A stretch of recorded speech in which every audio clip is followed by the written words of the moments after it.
अज्ञानतिमिरान्धस्य ज्ञानाञ्जनशलाकया चक्षुरुन्मिलितं येन तस्मै श्रीगुरुवे नमः। नमो महावदन्याय कृष्णप्रेमप्रदायते कृष्णाय कृष्णचैतन्य नाम्ने गौरत्विषे नमः। हे कृष्ण करुणा सिंधु दीनबंधो जगतपते गोपेश गोपिकाकांत राधाकांत नमोस्तुते। तप्त कांचन गौरांगी राधे वृंदावनेश्वरी वृषभानुसुते देवी प्रणमामि हरिप्रिये। तवैवास्मि ना जीवामि त्वया बिना इति विज्ञाय राधे त्वं नये मां चरणान्तिकं। गुरुवे गौरचन्द्राय राधिकायै तदालये कृष्णाय कृष्णभक्ताय तद्भक्ताय नमो नमः। वाञ्छाकल्पतरुभ्यश्च कृपा सिन्धुभ्येव च पतितानां पावनेभ्यो वैष्णवेभ्यो नमो नमः। श्री कृष्ण चैतन्य प्रभु नित्यानंद श्री अद्वैत गदाधर श्रीवासादि श्री गौर भक्त वृंद। हरे कृष्ण कृष्ण कृष्ण हरे हरे, हरे राम राम राम हरे हरे। मैं सर्वप्रथम मध्य गुरु पाद्म पद्म परमाराध्यतम युगाचार्य नित्य प्रविष्ट ओम विष्णुपाद अष्टोत्तर शत श्रीमद् भक्ति वेदांत श्री नारायण गोसाई महाराज मध्य शिक्षा गुरु पाद्म पद्म परमाराध्यतम प्रातः स्मरणीय नित्य प्रविष्ट ओम विष्णुपाद अष्टोत्तर शत श्रीमद् भक्ति वेदांत श्री बावन गोसाई महाराज के चरण सरोज में कोटि कोटि दंडवत प्रणाम निवेदन कर उनकी अहेतु की कृपा की वांछा करती हूँ। मैं ग्रंथ राशि चैतन्य शिक्षामृत तदीय रचयिता ओम विष्णुपाद सच्चिदानंद श्री भक्ति विनोद ठाकुर के चरण कमलों में अनंत कोटि दंडवत प्रणाम ज्ञापन करते हुए उनकी अहेतु की कृपा की वांछा करती हूँ। मैं वैष्णवी सभी के लिए यथा योग्य बंधन अभिवादन दंडवत करती हूँ। तो हमारे जीवन को मूल्यवान बनाते हुए हमें एक साधक जो साधना करने चल पड़ा है, अपने लक्ष्य की ओर चल पड़ा है, उस साधक के लिए बताया गया कि कोई भी आश्रम स्वीकार करे, या तो ब्रह्मचर्य से रहे, ना तो संन्यास धर्म पाले, या वानप्रस्थ में रहे अथवा गृहस्थ में रहे, कोई ना कोई धर्म का उसको पालन करना चाहिए। ये सब बात हमें बताई है और उसके लिए 4 चीज़ें विशेष रूप से बताई कि अपना शरीर ठीक रखे, अपना मन ठीक रखे, अपने आसपास का समाज ठीक रखे और आध्यात्मिक शिक्षाएं ग्रहण करता चला जाए। ये 4 चीज़ें होती रहेंगी तो उसका जीवन एकदम सुखांत सुंदर सुगठित हो जाएगा, जो भगवान श्री कृष्ण के प्रेम करने योग्य हो जाएगा। किसी जीव को भगवान बहुत अधिक प्रेम करते हैं। कभी कभी हम देखते हैं कि हमारी और हमारे जो पहचान वाले हैं वो बराबर ही हम एक साथ आगे बढ़े थे, लेकिन उसकी साधना बहुत अधिक निखर आई है, वो एकदम कृष्ण भक्त हो गया, हमारा इतना नहीं हो रहा। तो उसका प्रमाण यही होता है कि वो पिछले जन्मों से कई जन्मों से करता चला आ रहा। इस जन्म में उसकी जल्दी सिद्धि हो जाएगी। तो बहुनाम जन्मनान्ते ज्ञानवान प्रपद्यते माम वासुदेव सर्वमिति सा महात्मा सुदुर्लभा। भगवान ने गीता में कहा है कि बहुत जन्मों के बाद कोई ज्ञानवान मुझे प्राप्त करता है, और वो क्या प्राप्त करता है कि वासुदेव ही सब कुछ है, ऐसा महात्मा सुदुर्लभ है। तो जो ये जानते हैं कि भगवान श्री कृष्ण ही भगवान है, बाकी सब जितना भी है उनकी विभूति है, कृष्ण ही ब्रह्म है, कृष्ण ही परमात्मा है, कृष्ण ही भगवान है, कृष्ण ही ईश्वर है, कृष्ण ही सच्चिदानंद विग्रह है, कृष्ण ही अखिल कोटि ब्रह्मांड नायक है, कृष्ण ही पद्मनाभ है, ब्रह्मा जी को उत्पन्न करने वाले हैं। शंकर जी की उपासना करो, पता चलेगा ब्रह्मा जी को उन्होंने उत्पन्न किया। देवी की उपासना करने वाले कह सकेंगे, तोड़ मरोड़ के सिद्ध करना चाहेंगे, है ना। तो जो भगवान श्री कृष्ण अपना विभूति योग बता रहे हैं और जितने भी चारों संप्रदाय के आचार्य बता रहे हैं, तो इस तरह से भगवान श्री कृष्ण को प्राप्ति करने के लिए जो साधक अपनी साधना में लग पड़ा है, साधना किसके लिए की जा रही है? सिद्धि के लिए। और सिद्धि क्या है? भगवान श्री कृष्ण के प्रेम की प्राप्ति, ये सिद्धि है। तो कल बहुत सुंदर बताया, अब आगे बता रहे हैं कि मनुष्य मात्र ही भक्ति का अधिकारी है। 4 आश्रम बताए, 4 वर्ण बताए कि ये सब अपने अपने वर्ण और अपने अपने आश्रम के अनुसार। बाद में बताते बताते वो बहुत सुंदर बात कह गए कि ब्राह्मण की समझ में भी ये आ जाता है कि शूद्र भी भगवान श्री कृष्ण का दास है। इसलिए कोई मुसलमान है या कोई क्रिश्चियन है या कोई ईसाई है, सिख है, जितनी भी जातियां हैं, वो सब की सब श्री कृष्ण के दास दासी हैं। वो अपनी अनुभूति नहीं कर रहे लेकिन हम उनमें से, उन सौभाग्यशाली सुकृतिवान लोगों में से एक हैं जो ये अनुभूति कर पा रहे हैं। इसे हमको पहले ही बताया गया था कि मुसलमान इत्यादि किसी से नफरत मत करो, द्वेष मत करो, क्योंकि कोई व्यक्ति ऐसा नहीं है जो भगवान से नहीं निकला है। ईश्वर की तटस्थ शक्ति से सारे जीवों का प्रकाश है। हम में से ही कोई अपने अपने कर्मों के अनुसार सांप बनता है। धन में जिसकी लालसा है और धन के कारण जो झूठ बोलता है, कपट करता है, मिथ्या आचरण करता है, वो धन उसके साथ नहीं जाता, लेकिन उसका झूठ, कपट, मिथ्या आचरण उसके साथ चला जाता है। जिस धन के लिए वो इतना सारा ये सब फैलाता है प्रपंच, उसी प्रपंच से उसको ठुकराया जाता है। ध्यान रहे, इसलिए आवश्यकता ही नहीं है। तो बस फिर जब हमारे अंदर तीनों ऐशनाएं निकल जाती हैं, धन की ऐशना, पुत्र हमारा वंश चलता रहे इसकी ऐशना, और प्रतिष्ठा, हमें प्रतिष्ठा मिले, मेरा काम ऐसा हो आज तक किसी का ना हो, इन्हीं ऐशनाओं के कारण हम बहुत सारे पाप करते हैं। तो ये सब तीनों ऐशनाएं निकल जाती हैं और क्या होता है, एक जीवन में किया ना भगवान श्री कृष्ण छोड़ते नहीं किसी को, बड़ा भारी बदला लेते हैं। भीष्म पितामह से कहना चाहिए, सुनना चाहिए, समझना चाहिए। जब भीष्म पितामह के पास सब गए हैं, प्रथम स्कंद में श्रीमद् भागवत में बताया जा रहा है, जब पांडवों ने सारे शवों की और्धदैहिक क्रियाएं कर दी, सारे संस्कार संपन्न हो गए, जब भीष्म पितामह के पास गए तो भीष्म पितामह वहाँ द्रौपदी भी थी, तो जब द्रौपदी इत्यादि को धर्म समझा रहे तो द्रौपदी हंस पड़ी। तो उन्होंने कहा कि उस समय आपका धर्म कहाँ चला गया था, जब सबके सामने मुझे निर्वस्त्र किया जा रहा था। तब भीष्म पितामह ने क्या कहा कि अब इन बाणों से मेरा खून रिस गया है, अब मेरे अंदर ऐसी कोई जो दुर्योधन का मैं नमक खाता था वो नमक मेरे अंदर से निकल पड़ा है।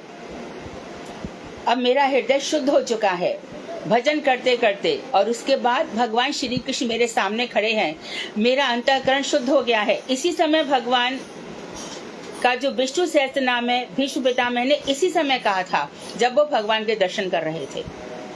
तो उनको एक के बाद एक भगवान के सहस्त्र रूप दिखाई दे रहे थे और वो नाम पे नाम देते चले जा रहे थे। पूछा था क्या हुआ था ऐसा जो मुझे ये शर्शैया, तो उन्होंने क्या कहा, एक टिड्डी को तूने बाण से उठा दिया था।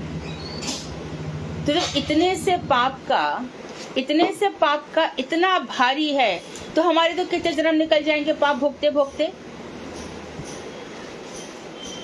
क्षण भंगुर जीवन की कलिका, प्रात समय खिली न खिली, रटले हरि नाम रसना, अंत समय हिली नहीं। क्षण भंगुर जीवन है, अभी है और अभी नहीं है, लेकिन जन्म पर जन्म तो देते ही रहेंगे, वो तो मिलते ही जाएंगे।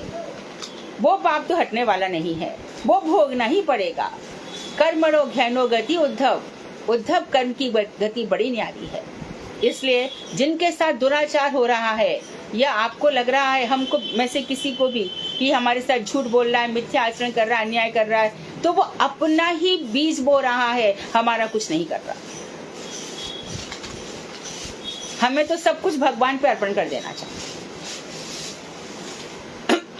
तो अब देखिए, मनुष्य मात्र ही भक्ति का अधिकारी है। शास्त्रों के अनुसार मानव मात्र ही भक्ति के अधिकारी है। भक्ति ही जीव का सहज धर्म है। सहज बताया, स्वाभाविक धर्म है, क्योंकि चित्तवृत्ति भक्ति से बड़ी शांत होती है। कौन है ऐसा जो भगवान को नहीं चाहता? वो अलग बात है कि भगवान के कॉन्सेप्ट उनके दिमाग में क्लियर नहीं है। हर कोई भगवान से प्रेम करता है, कोई इसको गॉड कहता है, कोई अल्लाह कहता है, कोई जो मना उनको भगवान कह सकते हैं, कोई राम कह रहा है, कोई है ईश्वर एक ही। जिसके नसीब में, जिसकी सुकृति में ईश्वर का जितना रूप खुला उतना ही है। कोई ब्रह्म पा करके खुश हो जाता है, कोई परमात्मा पाके खुश हो जाता है, और कोई अनंत कोटि भगवान श्री कृष्ण के आनंद में खो जाता है। कोई द्वारका चला जाता है तो कोई मथुरा में रह जाता है, और कोई वृंदावन धाम के मधुर रस में खो जाता है। ये अपनी अपनी साधना है।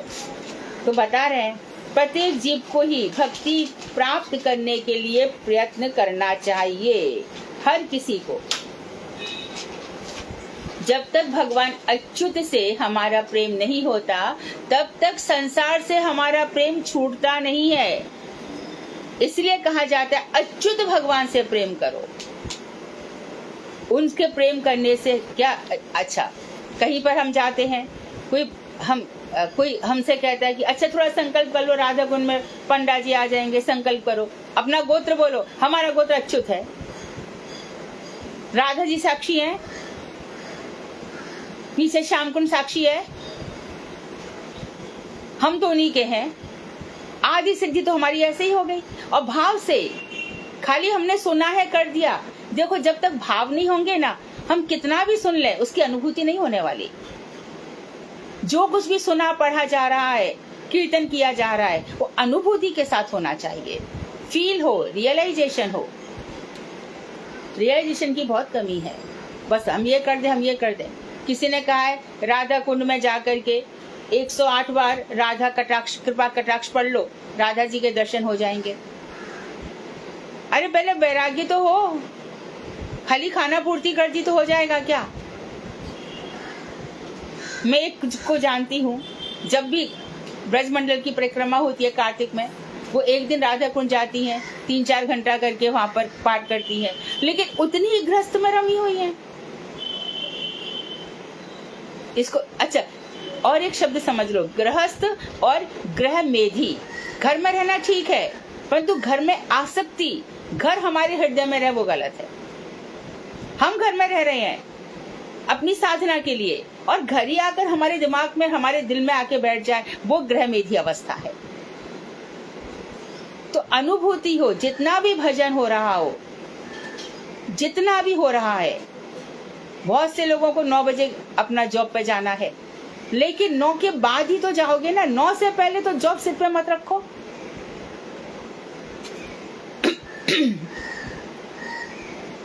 तो इस तरह से हमें भक्ति के लिए प्रयत्न करना चाहिए। इसके द्वारा यह भी स्वीकृत हुआ कि चारों वर्ण और चारों आश्रमों में स्थित सभी लोगों का भक्ति में अधिकार है। ब्राह्मण, क्षत्रिय, शूद्र, वैश्य, गृहस्थ, ब्रह्मचर्य, सन्यासी, वानप्रस्थी, सबका भक्ति में अधिकार है। इतना ही नहीं, चारों आश्रमों और वर्णों के जो बाहर है, बहिर्भूत, अंत्यज, चांडाल जाति, जो श्वान भोजी है, कुत्ते आदि का मांस भी खाते हैं, यवन भी क्यों ना हो, इस्लाम धर्म हो, मुसलमान हो, विदेशी हो, अफ्रीकन हो, रशियन हो, चाइनीज हो, कोई भी हो, सब मनुष्य की श्रेणी में होने के कारण 4 लाख मनुष्य योनि है 84 लाख में से। इस सब का भक्ति में अधिकार है। जब गुरुदेव चाइना में गए थे, तब 40,000 चाइनीज गुरुदेव के शिष्य बन गए थे। और उसके बाद हमारे तीर्थ महाराज के पास एक तो मालती तो अभी है, और एक का नाम मुझे याद नहीं आ रहा, वहां से आ गए। बड़ी सेवा करती है, बहुत सेवा करती है, एकदम शुद्ध हृदय की बेटी है वो। अंत्यज गण भक्ति के अधिकारी है, यह सत्य है, परंतु उन्हें भक्ति प्राप्त करने के लिए उतनी सुविधा और सहयोग नहीं है जितना वर्णाश्रमी को प्राप्त है। देखो जिनका ये अंत्यज जाति है, अब देखिए कल जगन्नाथपुरी की यात्रा निकली, विदेशी लोगों को मंदिर में जाने का अधिकार नहीं है।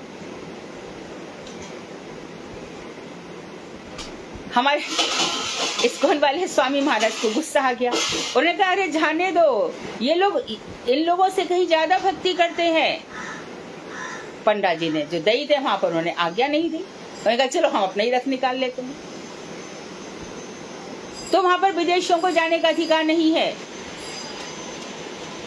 तो अंत्यज लोगों के लिए उतनी सुविधा नहीं है। अच्छा, वो तो महान लोग हैं। हमारे हरिदास ठाकुर यवन कुल में उत्पन्न हो गए। उनका देखो दैन्य, देखो भक्ति की सवारी क्या है, दैन्य।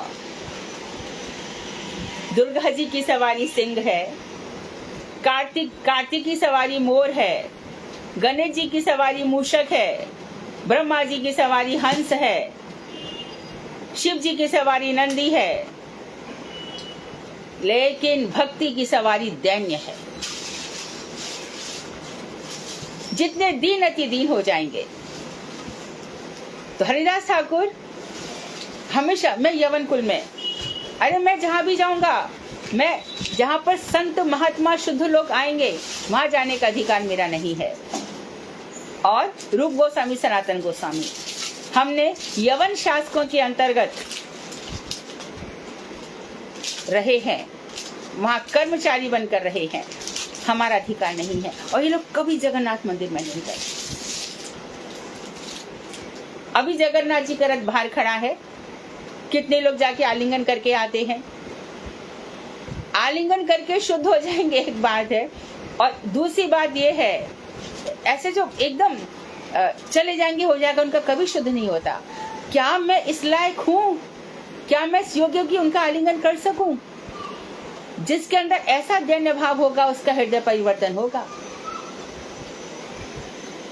नहीं तो ये सब प्रतिष्ठा की आशा, समाज की अन्याय, ये सब हृदय से निकलते नहीं है, कभी भी नहीं निकलते। मिथ्याचार में इंसान डूबा रहता है, कई जन्मों तक निकलते, एक जन्म की तो बात ही क्या है। तो गुरुदेव ऐसी थोड़ी हर लेक्चर में कहते हैं लाख लाख नाम जप कर लो, इससे क्या होगा, हृदय बदल जाएगा। तो दैन्य, तो भक्ति प्रदान करने के लिए, भक्ति प्राप्त करने के लिए अंत्यजों को सुविधा और उतना सुयोग नहीं है जितना वर्णाश्रमी को प्राप्त है। उनका जन्म, संग, कर्म और स्वभाव, यह सब इतना अवैध होता है कि उनका जीवन सदा जड़ आसक्त पशु जीवन के समान ही है। तो ये जो अंत्यज हैं, इनका जन्म, इनका संग, इनके जो कर्म है और इनका स्वभाव। अब देखो यहाँ वहाँ इधर ही अपना फैला के बैठ जाते हैं, किधर भी इनके ना कोई शौच है ना शौच है।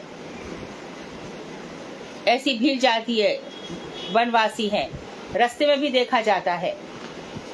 और अंत्यज में ये मुस्लिम भी आ जाएंगे। इनका जन्म, इनके कर्म इनके यहाँ पे भी कुछ भी नहीं है, खाली माँ या भाई को छोड़ करके या बहन को छोड़ के किसी से भी विवाह कर सकते हैं, कोई वैदिक मंत्र नहीं।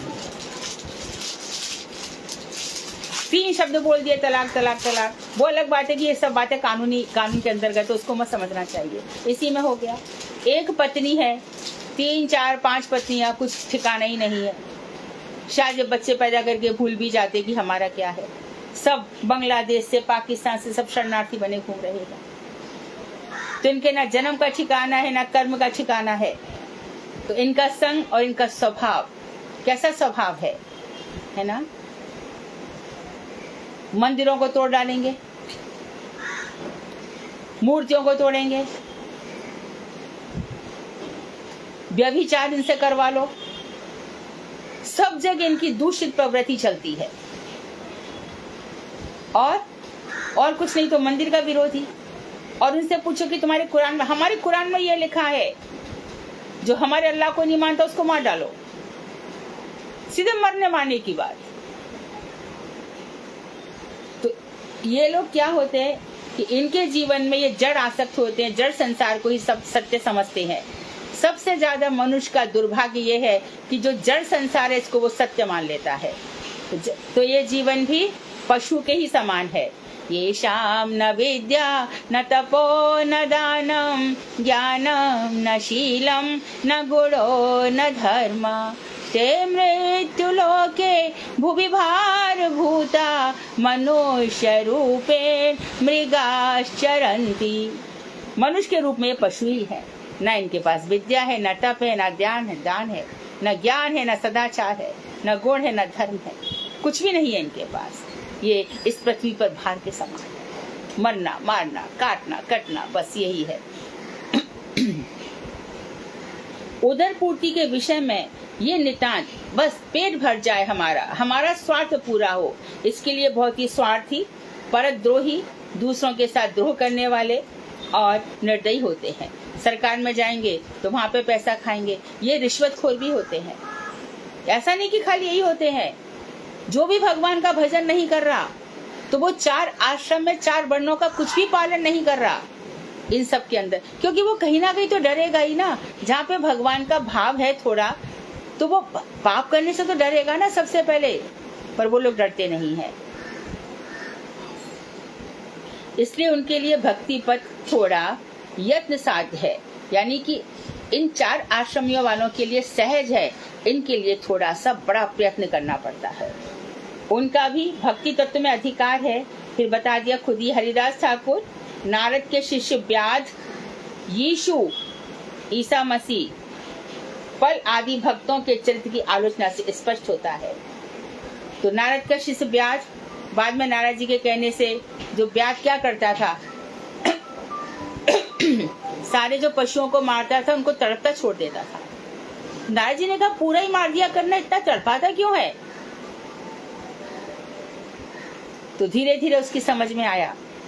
इसी के बाद यीशु, ईसा मसीह कहते हैं कि ये इधर भी आए थे, यहाँ पर जगन्नाथपुरी भी दर्शन करने गए थे। ये बदले थे बाद में, मैं पल नहीं जानती कौन है। आदि भक्तों के चरित्र की, हाँ नानक देव हैं। ओ अच्छा, ठीक है। तो आदि भक्तों के चरित्र की आलोचना से स्पष्ट होता है।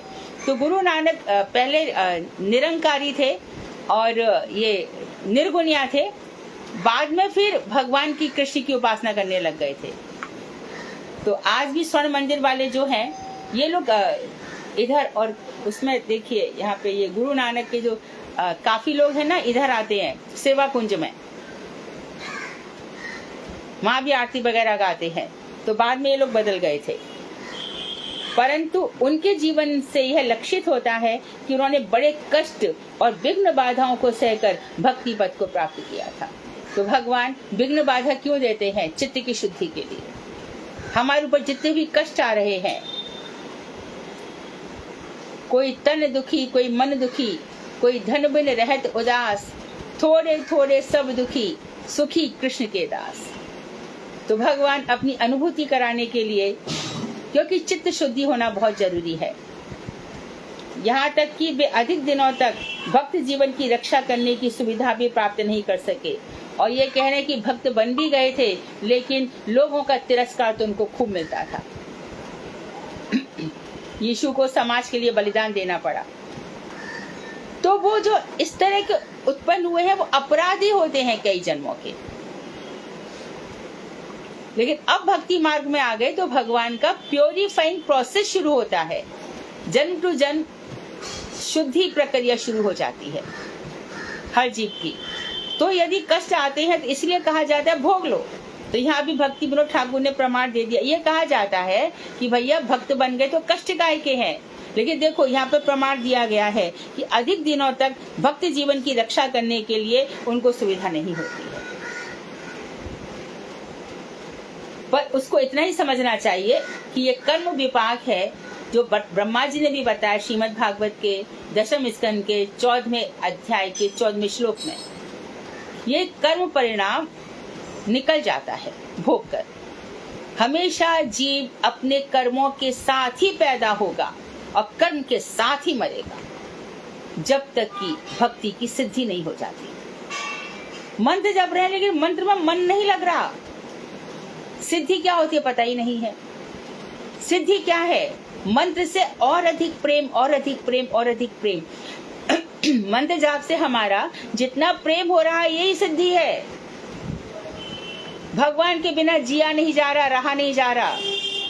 किशोरी जी के चरणों की बार बार स्मृति आती है।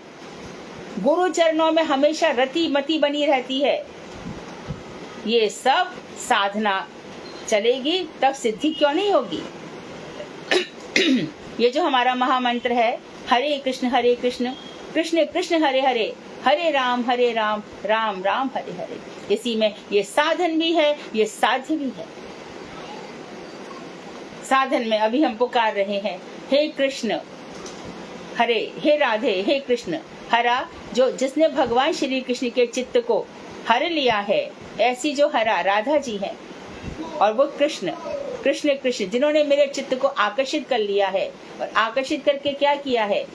कृष्ण कृष्ण आकर्षित कर लिया है। रा का अर्थ है निवृत्ति परक आनंद। वैराग्य परक आनंद, संसार को छुड़ा दिया है। हरे हरे, वाह, ये राधे राधे। फिर हरे राम और वो हमारे राधा कृष्ण कैसे हैं? राधा रमन लाल जी। संसार के लोग गृह मेदी हैं, घर में रमण करते हैं। पुरुष, भागवत में लिखा है, स्त्रियों में रमण करते हैं। और भक्त हमारे बलराम जी रेवती रमण है, और हमारे ठाकुर जी राधा रमन लाल जी हैं। तो रमण ही रमण है यहाँ पर, अर्थात आनंद ही आनंद है। हरे हरे। और ऐसी हमारी जो किशोरी जी के प्राण स्वरूप हैं भगवान श्री कृष्ण, और ये जो राधा जी में खो गए हैं। फिर क्या है? फिर साथ क्या है? राधा कृष्ण प्राण मोर, ये जो हम लोग गाते हैं, जुगल किशोर। ये जो साध है, ये क्या है? कृष्ण प्रेममयी राधा, राधा प्रेममयो हरि, जीवने निधने नित्यम, राधा कृष्णौ गतिर्मम, राधा कृष्णौ गतिर्मम। श्री जीव गोसाई पाद कह रहे हैं। वह हमारे आराध्य देव है, वो हमारे उपास्य देव है। इस तरह से वर्णन है, बिल्कुल सीधी सच्ची बात है। तो जो चीज आश्रमियों को सहज सुलभ हो जाती है, वो अंत्यजों को बड़ी मुश्किल से प्राप्त होती है। क्यों? पिछले जन्मों के अपराध कट रहे होते हैं।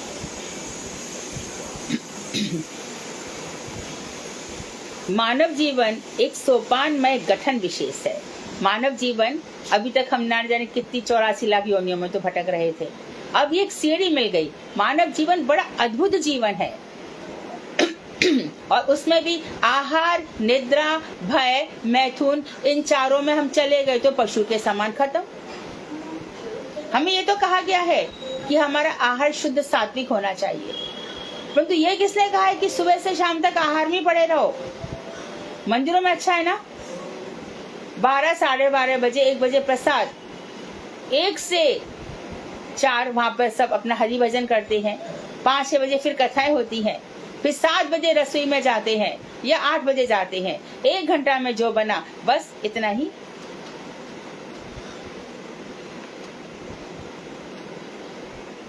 और आज तो इडली बनेगी ना सांबर बनेगा। इडली क्या है? फर्टिलाइजर क्या कहते हैं उसको? उसमें क्या डलता है इडली में? क्या बोलते हैं उसको? ये खट्टा डालते हैं ना। हाँ, फर्मेंटेशन जो है ना, ये आयुर्वेदिक शास्त्र से अच्छा नहीं है खाने के लिए। अच्छा, साउथ में लोग खाते हैं, वहां का पानी कुछ ऐसा होता होगा। फर्मेंटेशन से डायबिटीज भी बढ़ जाती है, एसिडिटी बढ़ती है। तो तात्पर्य यह है कि भोजन ऐसा हो, तुरंत बने और तुरंत खा लो। तो बता रहे हैं, और डरना तो है ही नहीं। डरते कौन है? पशु। मनुष्य क्यों डरेगा किसी से? कोई हमारा क्या कर लेगा?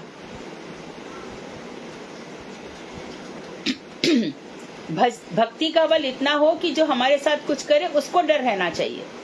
हम क्यों डरेंगे? भक्ति में मनुष्य मात्र का अधिकार है, ठीक है, परंतु वर्णाश्रमी मनुष्य को भक्ति में पूर्ण अधिकार और सारी सुविधाएं विशेष रूप से प्राप्त है। लेकिन जो वर्ण के अंतर्गत है, आश्रम के अंतर्गत है,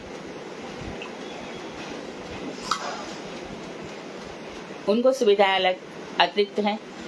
जैसे कि ब्राह्मण वर्ण वाले हो गए, वो तो वैसे ही सबसे पूजनीय होते हैं यदि वो वास्तव में ब्राह्मण धर्म का पालन करता है। तो अब गृहस्थ है, हम सब आराम से यहाँ पे बैठे हैं, सुबह अपना बिस्तर हमारे तैयार है, बिस्तर से उठ जाते हैं।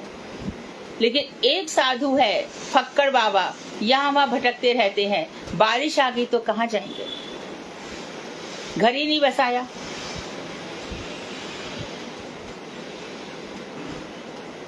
तो मठ आश्रम बनाए गए, शुद्ध भक्ति प्रचार केंद्र बनाए गए। और जहाँ पर रखा गया जो भजन करेंगे, अच्छा वो तो वहां पर एक जमीन भी नहीं खरीद कर लाए थे, जो सन्यासी थे, गुरुजी थे, उन्होंने दे दिया, लेकिन वहां पर उनका अधिकार हो गया कि नहीं हो गया? लेकिन जब हम बनाएंगे ही नहीं, कुछ करेंगे ही नहीं, तो जो घर में रह रहे हैं, आश्रम में रह रहे हैं, जिन्होंने स्वीकार किया है, उनको अधिकार विशेष रूप से विद्यमान रहता है। इनका विशेष अधिकार और सुविधाएं विद्यमान रहने पर भी अनेकों वर्णाश्रमियों को बहिर्मुख देखा जाता है। दुख की बात यह है कि भगवान ने सबको सुविधा दे रखी है। अच्छा, मैं रिटायर हो जाऊंगा तब भजन करूंगा, पता चला कि बस पिताजी क्या काम क्या रह गया, बच्चे को स्कूल छोड़ने जाओ, बच्चे को स्कूल लेने जाओ, तो अरे कितने बज गए, आ गया होगा, पूरा ध्यान उसी में लगा।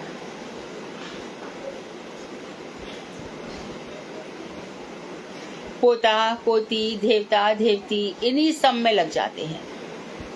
ये छूटता नहीं है। श्रीमद् भागवत में साफ कहा गया है, कभी नहीं छूटता। जिसका अभ्यास नहीं है अभी से, वो बुढ़ापे में भजन करेगा, ये पॉसिबल ही नहीं है। तो जब भगवान ने इतनी सुविधा दे रखी है, अच्छा उनसे कहो कि कर, हाँ करते हैं, क्या करते हैं, हम कर लेते अपना, कुछ करेगा तो बोलेगा ना।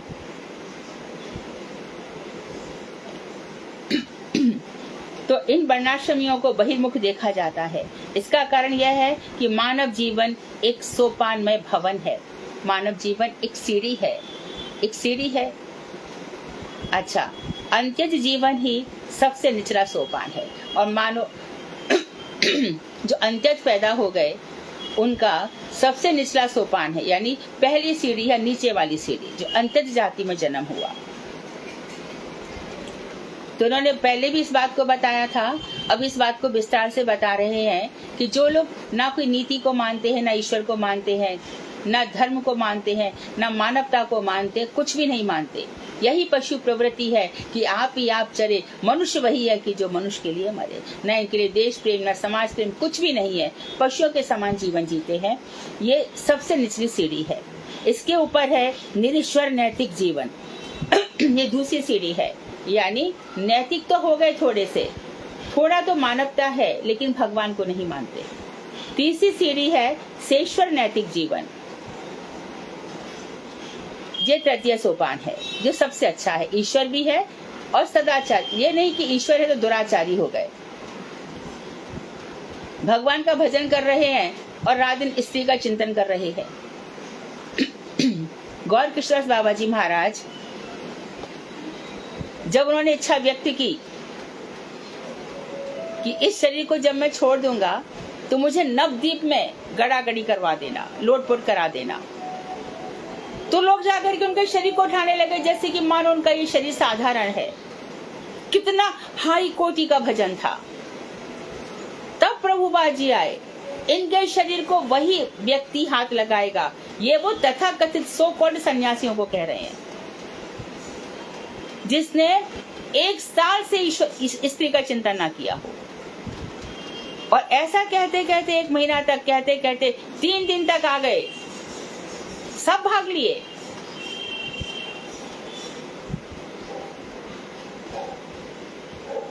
तो ईश्वर में विश्वास भी है, लेकिन मन में संसार का चिंतन है, धन के प्रति आकर्षण है। मेरे इतने मठ बन जाएं, मेरे इतने आश्रम बन जाएं, मेरा इतना, और स्त्रियां, ये सब जो होता है मन में इच्छाएं होती हैं, ये सब भक्ति मार्ग में बाधक हैं। वैध भक्त जीवन चतुर्थ सोपान है। और अब हम जो वैदिक भक्ति कर रहे हैं शास्त्र सम्मत, ये चतुर्थ सोपान है। और फिर बाद का जो 5वां सोपान है, जिसमें बस भगवान के प्रति अनुराग है और कुछ है ही नहीं, प्रेम ही प्रेम है। प्रेम सरोवर प्रेम की भरी रहे दिन रैन, जहाँ जहाँ राधा पग धरे, कृष्ण धरे दोने। प्रेम की बात है भाई, ये तो हृदय में अद्भुत प्रेम है, आंखों से प्रेम के आंसू गिरते हैं। हमारे जो ठाकुर जी हैं, जो अरविंद कमल है, जिनके नेत्र कमल के समान, जिनके होठ अधर अरविंद के समान, जिनका बक्षस्थल अरविंद के समान, जिनके चरणारविंद सब कमल के समान है, उनको देख करके मन में भाव आते रहते हैं। स्वामिनी जी, उनके देख के बार बार भाव आते हैं।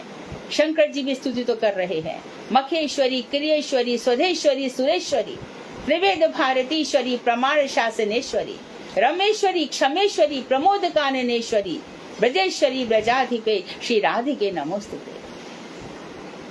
देव राधे जय जय माधव दई दे। उनको देख देख के नित्य निरंतर भाव आता है, रोमांच होता है। तो ये जो अनुराग से परिपूर्ण जीवन है, ये सबसे सुंदर जीवन है। तो इन सोपानों के ऊपर स्थित सुंदर भवन है ये मनुष्य जीवन। जो निचला भवन था, भवन की नीची सीढ़ी थी, अंत्य जाति से होते होते सबसे सुंदर ऊपर सीढ़ी पर कौन बैठा है, ये। तभी आप देखो किसी महात्मा का दर्शन करो तो ऐसा लगता है ये कोई हिमालय के शिखर पर बैठे हैं, मानो हमसे कितने ऊंचे विराजमान है। इतना मंत्र जप रखा है कि उनके सामने हमारे हृदय के पाप ताप अपने आप ही शांत हो जाते हैं, अपने आप ही हृदय धुल जाता है। कोई कषाय रहता नहीं है उनके सामने जाने पर। सोचो वो मंत्र की कैसी प्रतिमूर्ति है, साधना सिद्ध अवस्था में है। हम में से ऐसा कोई क्यों नहीं बन सकता?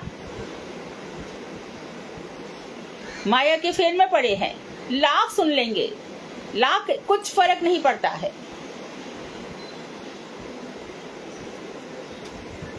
गंगा गए तो गंगादास, जमुना गए तो जमुनादास, दुविधा में दोनों गए, माया मिली न राम।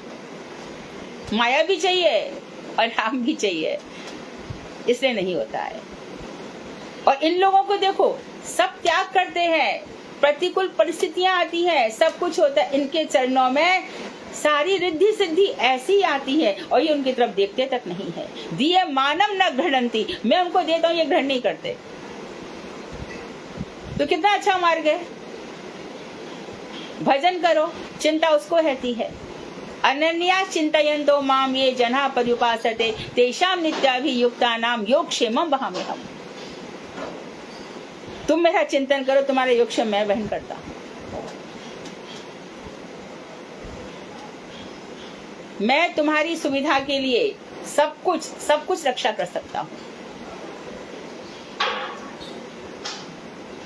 अब ऋषि सुदर्शन चक्र रख रखा था ना, और कल मैं पढ़ रही थी तो मुझे थोड़ा डाउट ही था। वो अच्छा ही हुआ कि कल श्रीमद् भागवत में चक्रवर्ती ठाकुर कह रहे हैं कि जब अश्वत्थामा ने ब्रह्मास्त्र छोड़ा तो पांचों पांडव के पांचों पुत्रों को तो उसने मार ही दिया, और जब उत्तरा के गर्भ में बालक है उसके लिए जब छोड़ा तो उस समय बहुत लोग कहते हैं कि सुदर्शन चक्र लेकर के ठाकुर जी गर्भ में गए, रक्षा करी।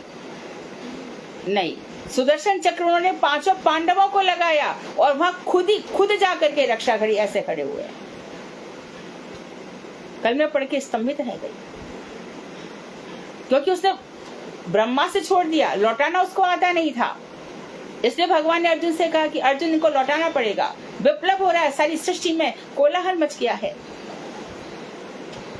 क्योंकि ब्रह्मास्त्र अमोघ होता है, ये खाली नहीं जाएगा। अर्जुन ने प्रणाम किया है भगवान को और इसके बाद ब्रह्मास्त्र को छोड़ा है। इसके पहले ठाकुर जी इधर उत्तरा की रक्षा करनी है, उधर पांचों पांडवों की रक्षा करनी है। सुदर्शन चक्र वहां पे नियुक्त किया और उत्तरा जी के गर्भ में खुद आ गए। इसलिए परीक्षित चारों तरफ से देखते हैं, जिसने मेरी रक्षा की, विष्णु रात नाम भी है उनका, जिस विष्णु ने मेरी रक्षा की वो विष्णु कहाँ है। इसलिए अंत काल में किसी से उनका मन वहां कौन नहीं था। च्यवन ऋषि थे, व्यास जी भी थे, पराशर ऋषि भी थे, देवर ऋषि थे, असित ऋषि थे, सारे ऋषि थे। उनका संतोष नहीं हो रहा है किधर भी। कथाएं सुनो, हृदय वृद्धते, हृदय की जो गति है, मन की जो गति है, वो कथाओं से एकदम शांत हो जाती है। मन, और इतनी कथा सुनकर भी मन हमारा विरक्त नहीं हो रहा। कितना कर्म कांड में लगा हुआ है, ये खरीद लो, वो खरीद लो, ये कर लो, वो कर, ये सब क्या है? कभी तो रुको।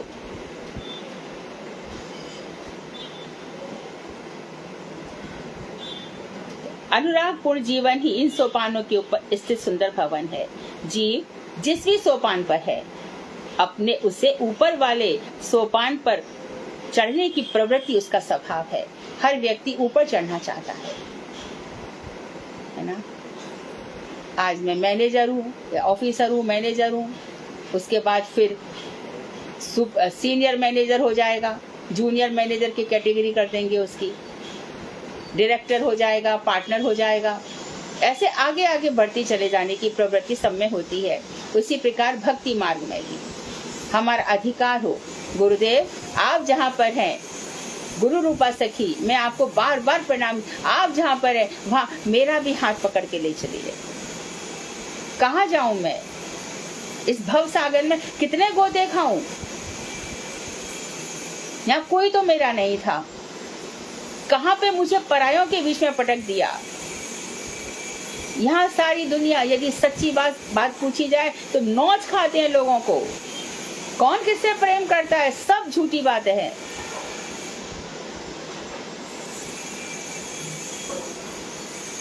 तो ऊपर के सोपान पर चढ़ना चाहिए, मनुष्य का स्वभाव है। इस स्वभाव के कारण कोई जीव असमय में ही व्यस्त होकर बिना अधिकार अर्जन किए ही एक सोपान से दूसरे सोपान पर चढ़ना जाए, अर्थात एक सोपान पर भली भांति पैर जमाए बिना ही दूसरे सोपान पर आरोहण न करने लगे, इसको रोकथाम या सुव्यवस्था के लिए ही सोपान निष्ठा रूप अधिकार की व्यवस्था की गई है। तो कह रहे हैं कि इसलिए अधिकार बताया गया है, पहले अपना अधिकार प्राप्त करो।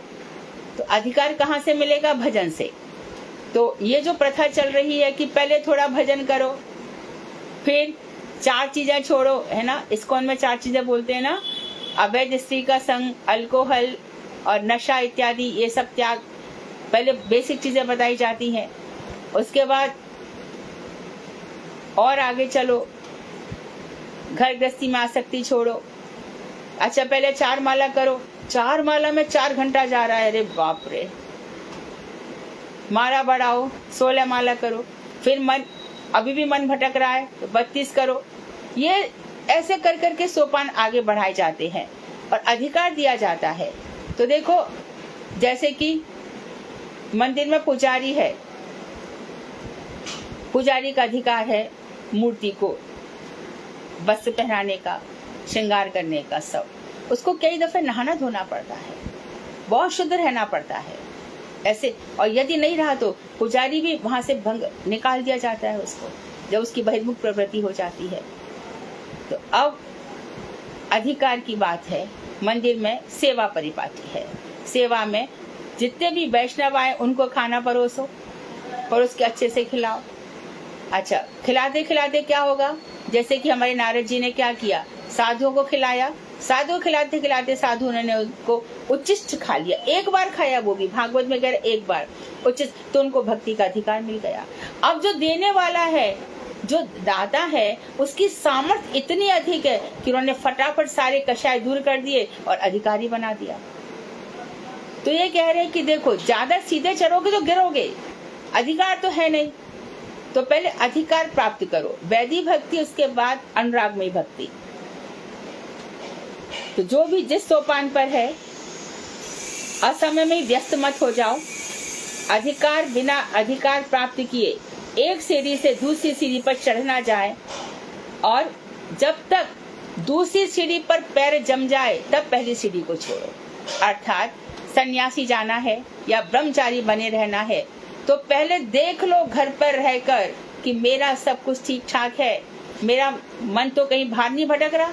कितने ही ऐसे लोग हैं, मठ में रहते हैं, 2 साल रहते हैं, 2 महीने रहते हैं, फिर घर चले जाते हैं। मत आओ, घर पर रह करके प्राप्त करो ना। मन चला रहा, हम चल रहे हैं, मन के वशीभूत हो गए हम। तो ये सब बातें हैं। तो कोई भी व्यक्ति हो, ब्रह्मचारी से अब सन्यासी बनना है, सन्यासी बन गया, सब जगह हल्ला मच गया, सन्यासी बन गए, सन्यासी बन गए। और सन्यासी बनने के बाद धन अर्जन की प्रवृत्ति गई नहीं, प्रतिष्ठा की जो आशा है वो लगी बैठी है। तो पहले अपने आप को संभाल लो। बाबा जी बेच लेना है, विरक्त हो गए पूरे, बिल्कुल बिल्कुल आप एकदम कृष्णनिष्ठ हो गए, नाम निष्ठ हो गए, मंत्रनिष्ठ हो गए। आपको नहीं पता है कि बहिर्मुख संसार में क्या चल रहा है, कृष्ण संसार में क्या चल रहा है, गोलोक धाम में क्या लीलाएं चल रही हैं। वहां तक तो पहुंचना चाहिए। ये सब अधिकार के ऊपर है। अब नियम आग्रह, ये भी बहुत सोचने की बात है। इसको भी हम लोग आज बहुत ज्ञान मिलेगा। जिस समय ऊपर के सोपान पर पदार्पण करने का अधिकार उपस्थित होता है, उस समय पूर्व निष्ठा का त्याग करना ही कर्तव्य है। इसको स्पष्ट कर रहे हैं। उसमें आबद्ध रहने की इच्छा को नियमाग्रह नामक कुसंस्कार कहते हैं। जब हम आगे बढ़ जाते हैं, इसमें एक छोटा सा उदाहरण है। जैसे कि ये मुझे बाद में कहना चाहिए, पर मैं कह देती हूँ जिससे कॉन्सेप्ट क्लियर हो जाएगा। जैसे कि रूप गोस्वामी है, रूप गोस्वामी उत्कलिका वल्लरी दिख रहे हैं। अब वो एक श्लोक लिखते हैं, वहां पर उनको पूर्व अभ्यास है ना, रूप मंजरी है, उनको लीला स्मरण होता है और लीला स्मरण करके वो एकदम मूर्छित हो जाते हैं, मूर्छित हो जाते हैं। और एक व्यक्ति है, वो बड़ी जोर जोर से हरे कृष्ण कृष्ण कृष्ण हरे हरे, हरे राम राम राम हरे हरे। क्या बड़ा हुआ है, भजन नहीं करता। तो ऐसा जो नियम आग्रह है, ये कुसंस्कार है, उसको छोड़ना पड़ेगा। जब हम ऊपर की सीढ़ी पर चढ़ गए तो नीचे, अब जैसे कि और एक चीज है, जैसे मूर्ति पूजा है। निम्न अधिकार में मूर्ति पूजा बहुत अधिक मानी गई है, क्योंकि मूर्ति हमारे मन को केंद्रित करती है। लेकिन उससे भी बड़ा मूर्ख जो है, ये जितने भी है ना, ये सब अपराधी हैं, जो गोपाल जी को दुकान पे बैठा देते हैं, होटलों में बैठा देते हैं, हवाई जहाजों में बैठा, जहाँ जितनी गंदगी है वहाँ सब जगह गोपाल जी को बैठा देते हैं। जैसा उनका मन सब जगह खराब रहता है ना, ऐसे ठाकुर जी को सब जगह कर देते हैं।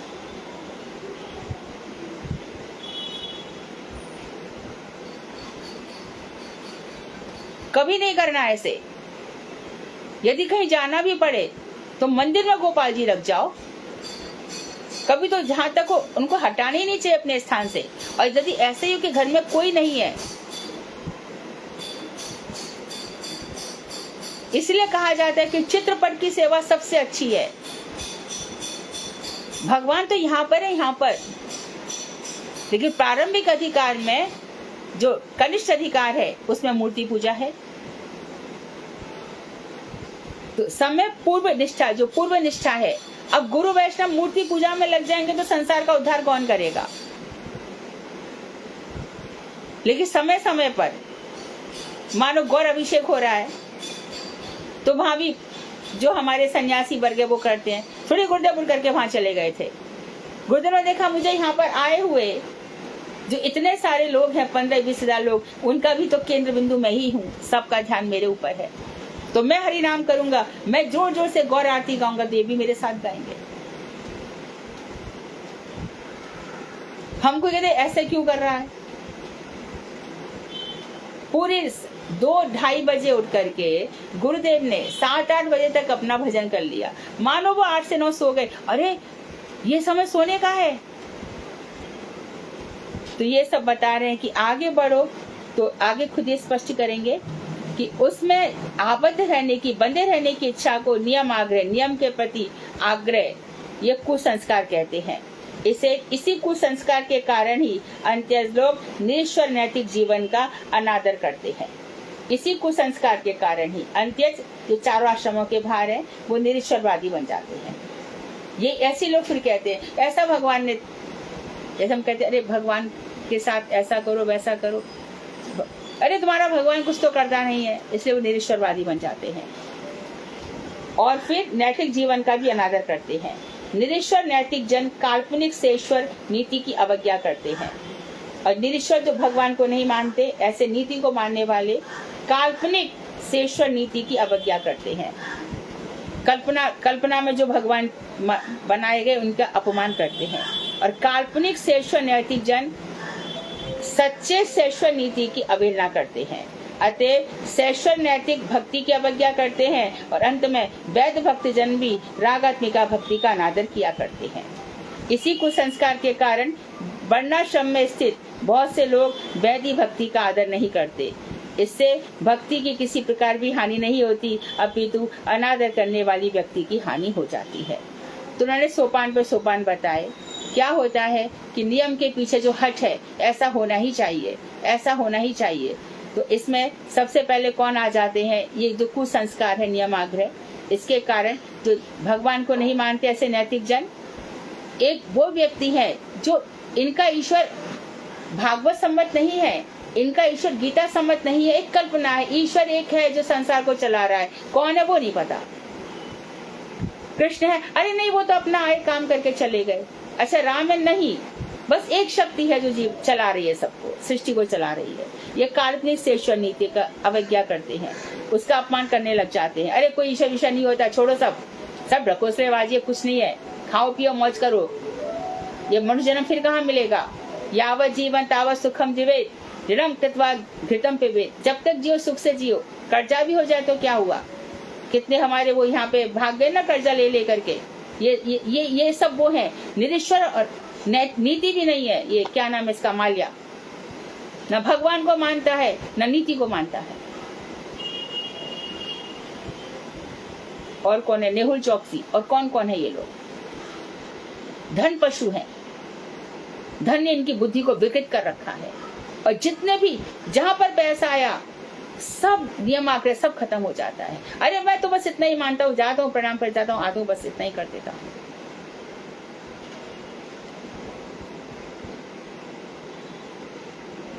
या फिर बहुत मानो हमारे गुरुदेव हमारे सम्मुख खड़े हैं और नहीं मैं तो माला कर रहा हूँ।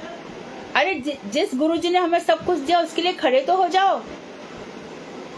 पर नियम आग्रह, नियम में लगे बैठे हैं। मैं तो 7 बजे ऐसा करता हूँ, पर 7 बजे उससे भी अच्छा कुछ हो रहा है। तो इन्होंने फिर स्टेप बाय स्टेप बताए। काल्पनिक से ईश्वर नैतिक जन सच्चे से ईश्वर नैतिक की अपमान करते हैं, और जो वास्तव में ईश्वर को मानने वाले हैं ये लोग नैतिक भक्ति का अपमान करते हैं नियम आग्रह के कारण। और अंत में वैध भक्त जन भी तो जो विधि विधान से कर रहे हैं वो रागात्मिका भक्ति को समझ नहीं पाते। जो भगवान में इतने रम गए हैं उनके भजन को ये समझ नहीं पाते, फिर उनका अनादर करते हैं। इसी कुसंस्कार के कारण वर्णाश्रम में स्थित बहुत से लोग वैधि भक्ति का भी आदर नहीं करते। इससे भक्ति तो रहेगी, भक्ति की कुछ हानि नहीं होती।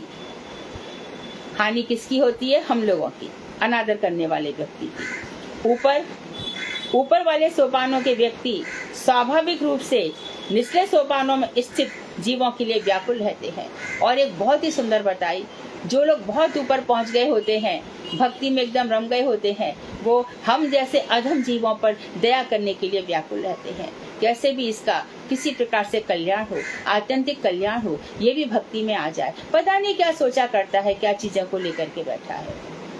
परंतु जब तक निम्न सोपान स्थित व्यक्तियों का भाग्योदय नहीं होता, तब तक पूर्व निष्ठा छोड़कर ऊपर वाले सोपान पर आरूढ़ होने की रुचि उनमें नहीं होती है। जैसे कि बहुत से लोग हैं, उनको कहो हनुमान जी की भक्ति बहुत श्रेष्ठ है, बहुत सुंदर है, लेकिन हनुमान जी के तो इष्ट देव है भगवान श्री राम, उनको तो मान लो।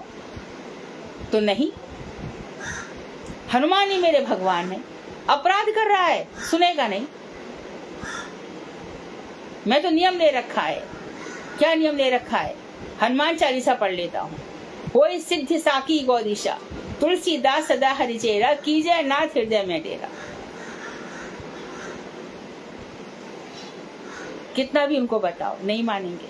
अच्छा, उनको कहोगे और एक वैधि भक्ति वाले, जैसे द्वारकाधीश की उपासना करते हैं वैधि भक्ति वाले, उनको कहो कि वृंदावन की उपासना बहुत श्रेष्ठ है, नहीं मानेंगे, नहीं सुनेंगे।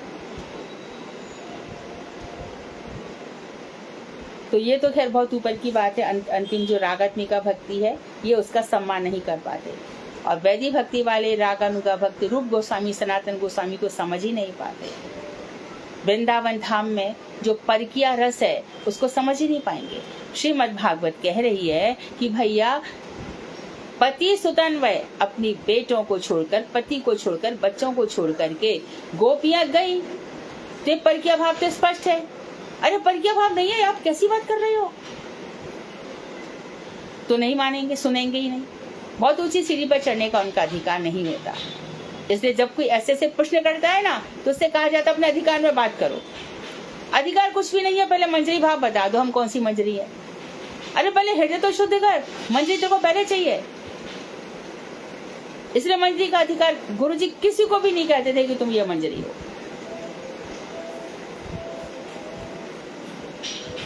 पहले का कुछ छूट ही नहीं रहा है।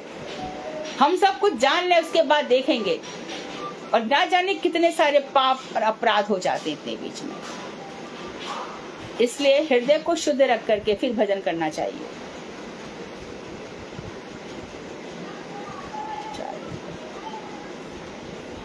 कल हम पढ़ेंगे कर्म और भक्ति के विषय में। वांछा कल ये हमारा ये धारा संपूर्ण हो जाएगी। कल गुरुवार है और परसों फिर चतुर्दशी जाएंगे, राग अनुगा भक्ति, जो हम सबका फेवरेट टॉपिक है। वांछा कल्पतरुवैश्य कृपा सिंधु बेवचा पतितानां पावनेभ्यो वैष्णवेभ्यो नमो नमः।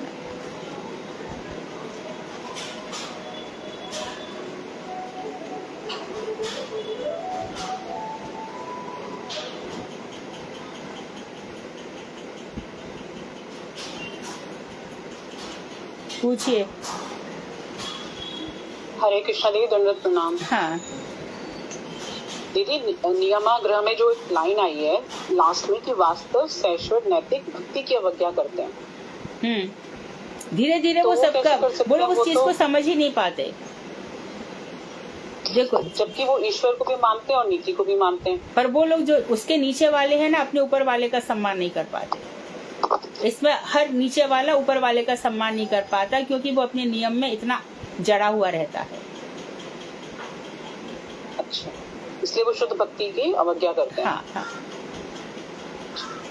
ये तो इसलिए तो एक दीदी बड़ी सामान्य सी बात होती है, सब जगह ही होती होगी। जैसे आप धीरे धीरे प्रयास कर रहे हो कि आपको भक्ति में आगे बढ़ना है, तो आप थोड़ा अपना पूजा पाठ में केंद्रित होने की कोशिश करोगे, ग्रंथों को पढ़ने का भी अध्ययन करोगे, और जो ग्राम्य वार्ता टाइप के जो संग है उससे भी दूर होने की कोशिश करोगे। तो घर वालों का ही सबसे पहले आरोप और आक्षेप होता है कि भाई तुम क्या हमेशा भगवान के पीछे पड़े रहते हो, भगवान को थोड़ा आराम करने दो, भाई तुम अपना काम करो, गृहस्थी देखो, हमेशा तुम ग्रंथ फैला के रखोगे, ठीक है, हमेशा माला लेके बैठे हुए हो, इससे तो भक्ति नहीं होती है, अपना काम भी देखना चाहिए। तो इस चीज़ का क्या जवाब है दीदी? अगर आप ठीक है, आप घर गृहस्थी में रह रहे हो, आप सब काम कर रहे हो, और जब भी आपके पास समय है तो आप फालतू की चीज़ों में ना पढ़ के अपने भक्ति के ग्रंथों को खोल के बैठ गए, तो उस वक्त जो आरोप किए जाए तो उन लोगों का मुंह कैसे बंद किया जाए? इसका जवाब है आपका भजन, और तगड़ा भजन, और ज्यादा भजन, और किताब खोल के सुनना और इनको इग्नोर करना। कभी भी अपने पथ से हिलना ही नहीं है।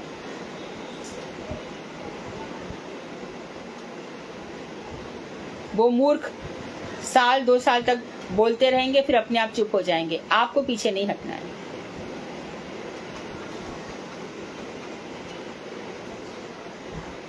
उनको बोलो तुम तो कर नहीं रहे हो, तुम्हें समय पर भोजन मिल गया, समय पर आराम मिल गया, मुझसे क्या चाहिए तुम्हें?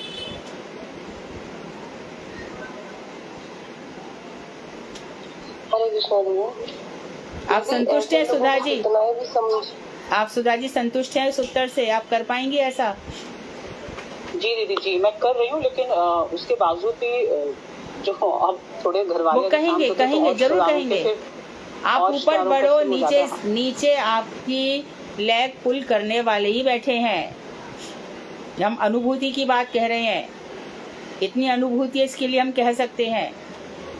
आप दृढ़ रहो, भरोसा इन चरणन कौरी, दृढ़ भरोसा रखो, बिल्कुल प्रेशर मत दो इन बातों को, सुनो, just turn up deaf ear, don't listen that. जो करना है आप करो। मैं तो फैमिली गैदरिंग को भी अवॉइड करती हूँ दीदी, अब करने लगी हूँ, क्योंकि मुझे समझ में आ रहा है कि वहाँ सब क्या होता है। फैमिली गैदरिंग में बस उसकी यही सब बुराइयाँ चलती हैं। तो आपने तो समय व्यर्थ कर दिया ना अपना 3-4 घंटे किसी को घर बुला के या किसी के घर जाके। तो मैं उन सब चीज़ों को भी अवॉइड करने लगी हूँ। इसके तो भी मुझे कुछ ना कुछ रिश्तेदारों से ही सुनने को मिल जाता है। क्या के रिश्तेदार है ये? तुम अपने जन्म के साथ लाई थी, रिश्तेदार है कौन? हाँ जी, वो आप सब सही कह रहे हो दीदी, मैं भी इस चीज़ को समझती हूँ।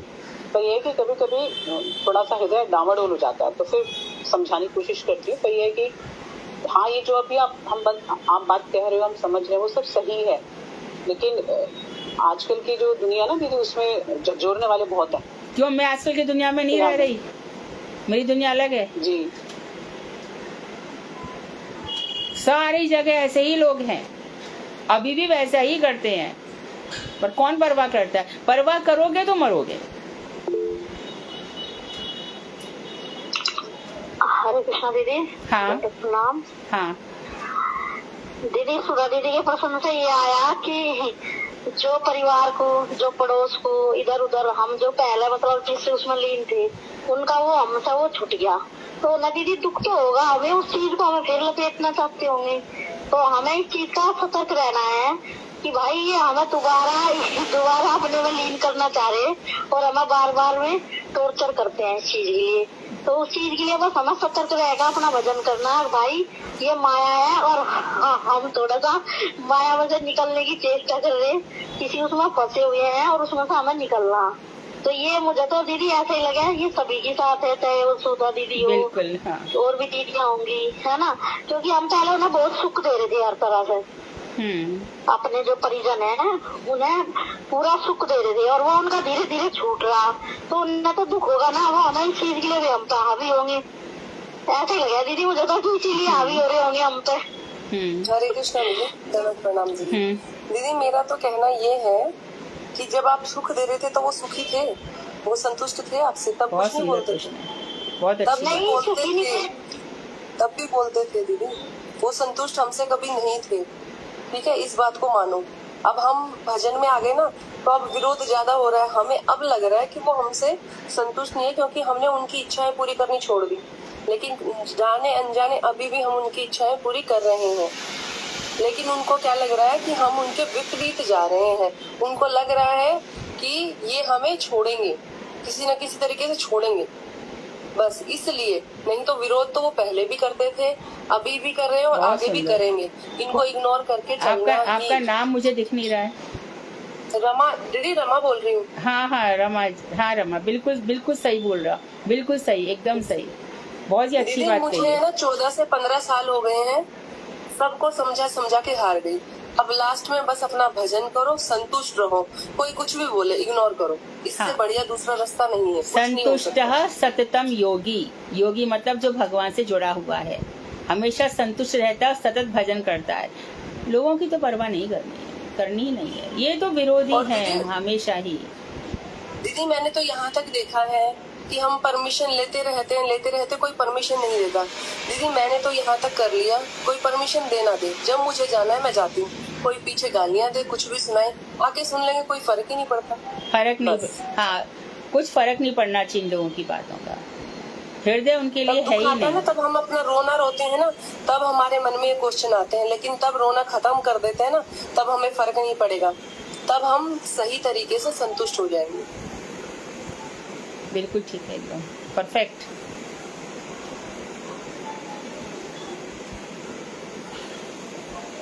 कोई और?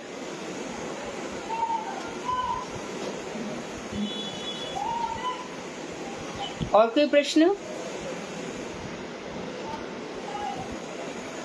दीदी, हाँ दीदी मेरा है ना, एक बार जो अंतज है ना दीदी, मैं इसमें कंफ्यूज हो रही हूँ, चारों आश्रम से बाहर है तो क्या सब मुसलमान, यवन, पारसी, ये सब आ जाएंगे इसमें, ये सब आएंगे। हाँ, सिख, ईसाई,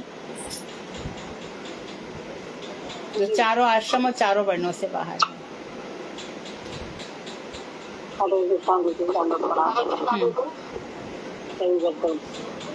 दीदी की बात से एक बात करके अपने ऊपर याद आई, मेरे इन-लॉज साथ में थे ना, तो मैं बहुत सोचती थी, कहते भी थे भाई को तुम्हारे कुछ बात है। नूतन भाभी बोल रहे हैं? जी हाँ हाँ, आवाज नहीं आ रही आपकी क्लियर। मेरी आवाज नहीं आ रही। जब गुरुदेव यहाँ पर हमारे अंदर थे, तो अक्सर ऐसा होता था कि पब्लिक मतलब मित्र वगैरह इंडिया में होते थे, तो अक्सर ही चले जाते थे, पर मैं नहीं जा पाती थी, क्योंकि पापा। भाभी जी, किसी और को आवाज आ रही है भाभी जी की? नहीं आ रही है। नूतन दीदी थोड़ा सा तेज बोलेंगे प्लीज। नूतन दीदी। हाँ जी दीदी। दीदी ऐसा होता था कि गुरुदेव बोलते थे, प्रभु जी मेरे को बोलते थे गुरुदेव, और मेरी आवाज आ रही है दीदी? अभी थोड़ी आ रही है। थोड़ी आ रही है दीदी, थोड़ा और जोर से हो सकती है। हाँ जी। तो गुरुदेव बोलते थे अक्सर मुझे कि जब सैया भाई को तुम्हारा तब डर पाएगा, तो क्यों डरती है, तो तू भी आ जाएगा साथ में। पर मेरे को घर में थोड़ा सा कहने में एजुकेशन लगती थी तो पापा से परमिशन कहेंगे, तो अगर जो भी हुआ एक बार ऐसा हुआ, हम लोग नजदीक गए जब, तो वहाँ से जगन्नाथपुर हमें जाना था। क्योंकि आवाज आ रही है कुछ? हाँ, आप इतना तो आया कि गुरुदेव कहते थे कि तुम भी आया करो, तुम क्यों डरती हो, इतना तो सुनाई पड़ा है। हाँ, गुरुदेव कहते थे जब सैया भाई को तुम्हारा तब डर पाएगा। तो एक समय ऐसा हुआ कि हम लोग जगन्नाथ नजदीक गए, नजदीक से हमको जगन्नाथपुरी जाना था। तो प्रभु जी बोले कि अब मेरे को घबराहट थी कि मैं घर में जाऊंगी, इतने दिन हो जाएंगे। तो खैर मैंने अपना टिकट उनको बोल के टिकट हमको कैंसिल करवा दिया। मैंने कहा नहीं, मेरे को तो घर जाना। और प्रभु जी को इतना सारा सम्मान था, और उस टाइम वर्धमान पे ट्रेन आती थी, कभी इधर आ रही है, कभी 1 नंबर पे, कभी 2 नंबर पे ऐसा होता था। तो उन मोमेंट पे मतलब काफी परेशानी उठानी पड़ी। तो एक बस थे मेरे साथ रशा, तो उन्होंने मेरी कुछ हेल्प काफी करी करा। तो जैसे भी था काफी स्ट्रगल के बाद मैं ट्रेन पकड़ पाया था और मैं घर आई। तो जब मैं घर आई रात को 11 साढ़े 11 बजे थे, हमारे साउथ दिल्ली के भी 10 लोग, और प्रभु जी तो चले गए जगन्नाथपुरी। तो मैंने तो आज घर आई तो जैसे मेरे फादर ने दरवाजा खोला, बोले कहाँ है रवि कहाँ? मैंने कहा जी जगन्नाथपुरी चले गए। तो बोले आप क्यों आई? आप तो मेरे को लगा और मर्जा नहीं जान दे जाए, खाने वाले तो जवाब ना है। इतना मैंने अपना सेक्रीफाइस किया, टिकट कैंसिल कराया, इतना परेशान हुआ है जो लोग रात में आई, पर उन्होंने एक बार भी अप्रिशिएट ये नहीं किया कि हाँ चलो तुम नेक्स्ट कर दिया कि तुम आ गए। वही संसार के लोग हैं ना, उनसे एक्सपेक्टेशंस रखना, उनसे अप्रिसिएशन एक्सपेक्ट करना, ये सब बेकार की बात है। वही फिर हम तो पहले पापा से परमिशन लेनी पड़ती थी, फिर बाद में धीरे धीरे ये हुआ कि हम पापा को बोल के पापा हम वृंदावन जा रहे हैं, पापा हम वहाँ जा रहे हैं। अब परमिशन नहीं लेते थे, अब हम बोल के जाते थे कि हाँ हम जा रहे हैं। तो वो बस ऐसे हाथ घुमा के और कुछ बोलते नहीं थे, बस ऐसे हाथ घुमा देते, ठीक है जो तुम्हारी मर्जी है करो। तो होते होते यूज्ड टू हो जाते हैं कि भाई जब हमें परमिशन सीधे मिलनी नहीं है तो फिर कब तक इंसान करेगा। और थैंकलेस जॉब है, कितना भी कर लो। फिर मैं एक बार तो मैं अपने यहाँ से मैं लाजपत नगर तक अकेली कभी शायद नहीं गई, और मैं नजदीक चली गई अकेले। एक बार जगन्नाथपुरी चली गई मैं अकेले। वो कैसे चली गई, वो ठाकुर जी ने क्या गुरु जी ने लीला। हाँ वही है बस। अब ये सार की बात यही है कि आप चलते चलो, सब कुछ अनुकूल हो जाता है। सारी बात का सार यही है, सब अनुकूल हो जाएगा धीरे धीरे। धीरे हमें दृढ़ रहना पड़ेगा। दृढ़ता होनी चाहिए बस। है। और कोई? कीर्तन? हाँ, कोई प्रश्न तो नहीं है, क्योंकि आज का टॉपिक बहुत अच्छा। अब ये टॉपिक है ना, आगे आगे बढ़ता जाएगा रागात्मिका भक्ति की ओर। दीदी हरे कृष्णा दीदी। हाँ दीदी, जैसे आपने यहाँ पर बताया अंतज जीवन ही सबसे निचला सोपान है, उसके बाद निरीश्वर नैतिक दूसरा सोपान है। हाँ, उसके बाद शैश्वर नैतिक है। तो दीदी एक बार इसको दोबारा से थोड़ा सा। अंत्यज है जो ना कोई धर्म कर रहा है, ना कोई दया दान तब कुछ भी नहीं कर रहा है ना, वो अंत्यज हो गए। उसके बाद उसके ऊपर के लोग हैं जो भगवान को तो नहीं मानते हैं, लेकिन मानवतावाद पे विश्वास करते हैं। सच बोलना, ईमानदारी से रहना, दूसरों को दुख नहीं देना और मांस नहीं खाना इत्यादि, ये नैतिक लोग हो गए। अच्छा, इसके ऊपर के लोग हैं कि नैतिक भी होते हैं और ईश्वर। अब बहुत से लोग ईश्वर को माने लेकिन मांस इत्यादि खाएं, तो शैश्वर तो है लेकिन नैतिक नहीं है। पर सबसे अच्छे कौन है? जो शैश्वर होते हुए भी नीति से चल रहे हैं, एक पत्नी व्रत है और शराब इत्यादि ये सब जो गंदी चीजें हैं इन पे हाथ भी नहीं लगाते, तो ये जीवन सबश्रेष्ठ जीवन है। तो जो तीसरा सोपान बताइए, श्रेष्ठ बताया ना। ये सबसे श्रेष्ठ है, जो ईश्वर को भी मानते हैं और नीतियों पे भी चलते हैं। लेकिन दीदी चौथा सोपान श्रेष्ठ होना चाहिए ना, वैद भक्त जी। हाँ, तो उसके बाद वैद भक्त है, फिर अनुराग पूर्ण भक्त है ना। अच्छा, उसके बाद होगा। हाँ, इसके बाद जो भक्ति कर रहे हैं, उसके बाद जो अनुराग में भक्ति कर रहे हैं, जो 5वां सोपान है वो सबसे ऊपर है। जो ये 5वां सोपान है तो रागानुगा भक्तों के लिए ऊपर है। हाँ, वो रागानुग भक्त है, रागात्मिका भक्त हो जाए। धन्यवाद। यहाँ प्रेम ही प्रेम रहेगा। हरे कृष्णा दीदी। दीदी आज की तो मैं करूँगी। मैं बोलो तो। रमा दीदी। हाँ रमा, हाँ आप गाइए रमा। हरे कृष्णा जी, एक क्वेश्चन, मेरा क्वेश्चन है। हाँ, प्रश्न पूछो। हाँ दीदी, कल मैं ना जगन्नाथ रथ यात्रा में गई थी।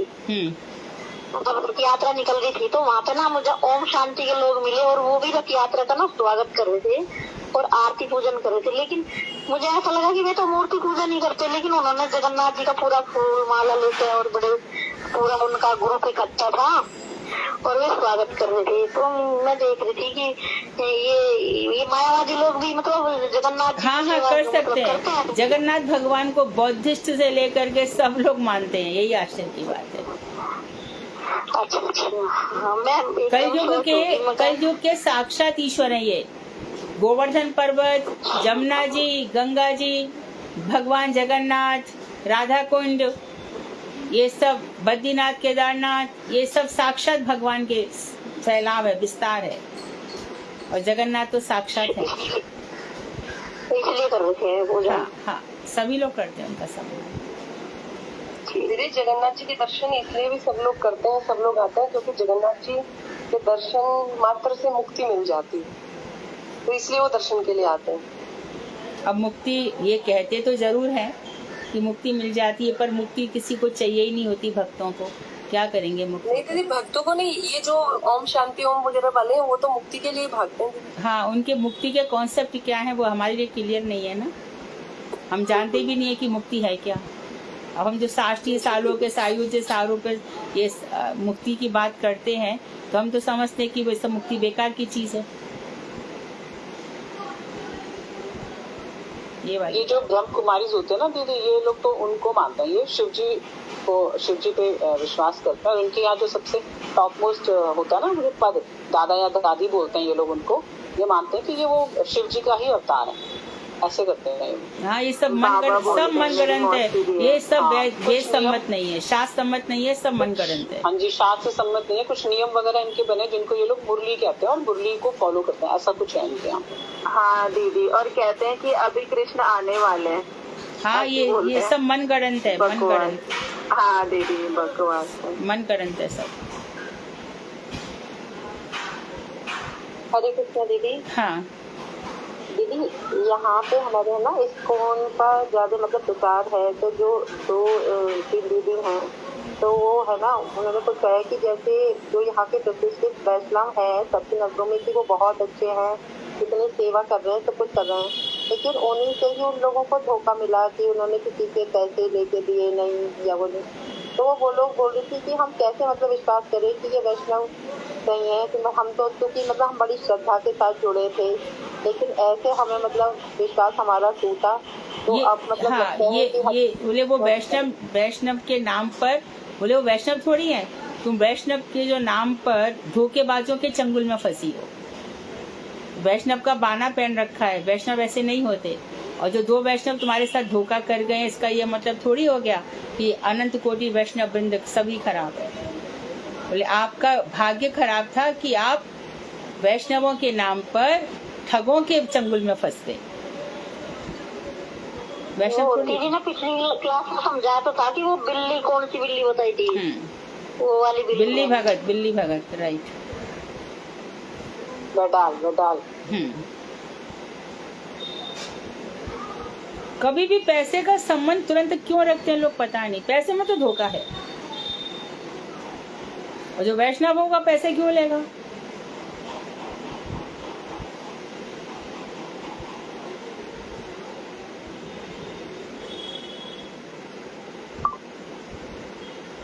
रमा भजन गाइए। जी, हरे कृष्णा दीदी, धन्यवाद प्रणाम। दीदी ये गोवर्धन वास प्रार्थना दशकम है दीदी, जो मैं गाना चाह रही हूँ। पेज नंबर 251 पे है। निज पति भुज दंड छत्र भाव मा प्रपद प्रतिहत धृष्ट दंड देवेंद्र गर्व अतुला पृथुलशील श्रेणी भूप प्रिया में निज निकट निवासम देहि को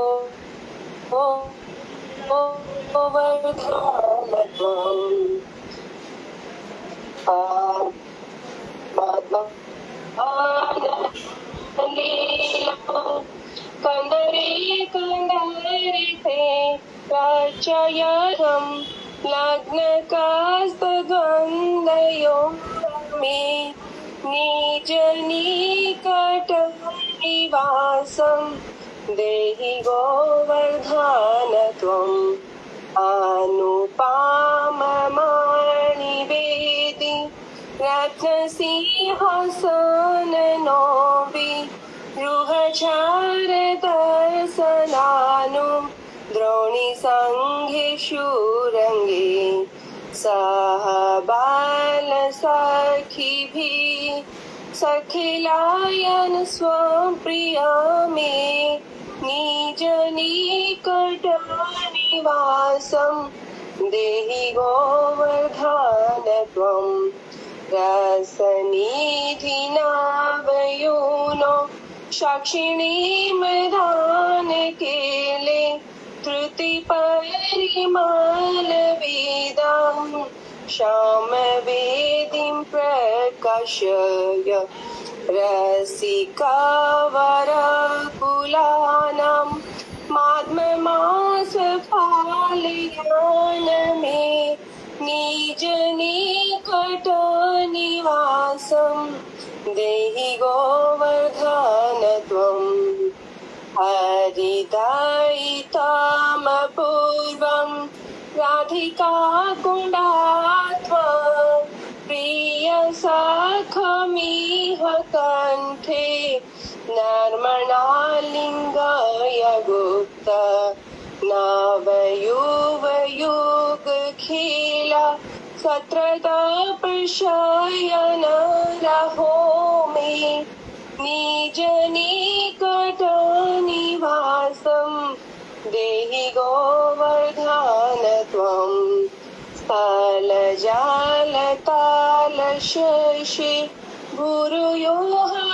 भूरुयोहयाच्छयाय च प्रतिपाद्मनुकालाम हन्त समुभयानगा त्रिजगति निज गोत्रं सार्थकं सखप्यान मे निज निकट निवासं देहि गोवर्धन त्वम् सुरपातिकृत दीर्घ द्रुहतो दुष्ट रक्षां पावनावग्रह रूप शान्तरे कुर्वन्त देवा अथवा करी पुणोचे दत्तमान दूत मे निज निकट निवासं देहि गोवर्धन त्वम् गिरिनिर्पहरिदास श्रेणिवालिति नमा मृतमिदमुदितम राधे श्रीराधिका वक्त्रचन्द्रात् ब्रज जानतीर्कत्वे कृतवेद स्फुट मे निज निकट निवासं देहि गोवर्धन त्वम् निज जानयुतराधा कृष्ण मैत्री रसका रसाक्त ब्रज नर पशु पक्षी व्रात शोक्य का दाता अगणित करुणा मामुरीकृतत्वं निज निकट निवासं देहि गोवर्धन त्वं निरुपाधिकरुणेण श्री सचिनन्देन त्वयि कापटी शठोऽपि त्वत्प्रियणार्पितो अस्मि इतु खलु माम योग्यतां तां ग्रहण निज निकट निवासं देहि गोवर्धन त्वं रसदा दशकामश्च शील गोवर्धनश्च श्रीतिधार फूलभर्त्रे प्रयत्नादधिते सपदि सुखदे अस्ति नैवास्माद् साक्षात् चक्षुभद्युग्लसेवा रत्नमाप्नोति तीर्णम् निजनिकटनिवासं देहि गोवर्धन त्वं निजनिकटनिवासं देहि गोवर्धन त्वं जय गिरिराजा जय गोवर्धना गिरिराजा जय गोवर्धन जय जय गुरुदेव जय जय गुरुदेव जय गुरुदेव जय जय गुरुदेव। बहुत सुंदर, बहुत अच्छा गाया। बीच बीच में थोड़े से उच्चारण गलत हो गए थे, उनको भी सुधार लोगी तो बहुत सुंदर हो जाएगा। दीदी अभी खाली सूखे दीदी माद मास ट्रेन में काफी गड़बड़ है। हाँ, मोद मास ट्रेन में, लेकिन आवाज बहुत सुंदर है और लय भी बहुत सुंदर है। खाली बीच बीच में प्रोनाउंसिएशन, उच्चारण शब्द के दो थे ना, वो थोड़े से गड़बड़ हो गए, अदरवाइज बहुत सुंदर था। दीदी आपसे एक प्रार्थना है, अगर हफ्ते में एक दिन दीदी आप एक अष्टकम या एक कीर्तन का हमें अनुवाद कर देंगे तो दीदी। हाँ, अभी इसमें अभी ये है ना अपना 450 पेज का ग्रंथ है, तो इस ये हमारा पूरा हो जाएगा ना, उसके बाद हम ये सब चीजें कर लेंगे। एक साल तक छोटी छोटी चीजें है ना वो कर लेंगे, फिर कोई बड़ा ग्रंथ ले लेंगे, पर ये एक बार ये हो जाए। वांछा हाँ, कृपा सिंधु वेवच पतितानां पावनेभ्यो वैष्णवे नमो। हरे कृष्णा दीदी, दंडवत प्रणाम। दंडवत, हरे कृष्णा, दंडवत।